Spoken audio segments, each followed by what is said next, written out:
Overworked, stressed and struggling to keep up with an increasing workload, nurses say they've had enough. Photo 123RF. The nurses' organization will today reveal whether its members have voted in favor of nationwide strikes over pay and staffing concerns. Auckland nurse Bridget Dwyer began in the profession 8 years ago and said things were different back then. These days every shift was a challenge to keep her head above water. You don't train to be a nurse to do tasks, we train to give the best care we can, and it never feels good to leave knowing that you have not done everything you can. She said staffing shortages meant nurses were racing from one job to the next with no chance to properly care for patients.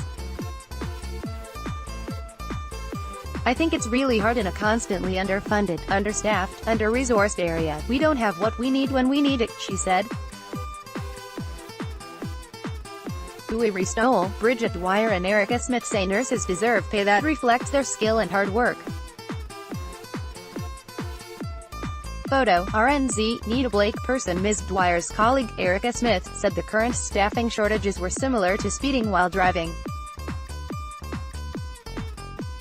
You're running behind, so you speed up and you cut corners and you get home fine, so you do it again and you do it again until it's catastrophic and people get hurt. Staff were constantly juggling patient needs but weren't able to do their jobs without better support, she said.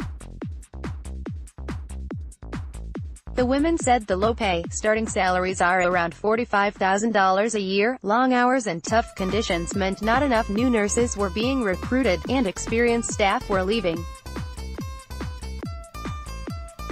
Similarly, experienced nurses working in Australia can receive around $20,000 more than their New Zealand counterparts. Apparently there's an entire ward in a Melbourne hospital staffed by Kiwi nurses, with tax-free positions in the Middle East paying salaries of around $50,000.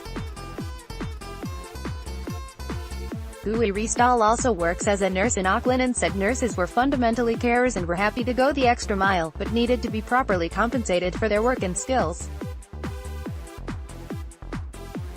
When I first started nursing I never would have had to put an intravenous cannula in someone, but now I'm expected to do that, and take the blood test and analyze it. Ms. Restall, Ms. Smith and Ms. Dwyer said they were all in support of industrial action if pay and conditions did not improve. An independent panel last week recommended nurses' pay be increased 9% by next August, starting with a 3% rise in June, another one in August and a third next year, as well as a one-off payment of $2,000.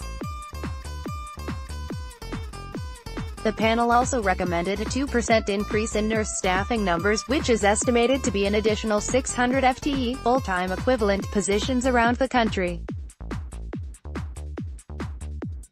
Nurses' organization spokeswoman C. Payne said last week that the pay offer didn't go far enough but would wait and see whether DHBs adopted the recommendations before deciding on industrial action. The updated offer would be put to nurses later this week, and if the majority accepted, there would be no strike action, she said.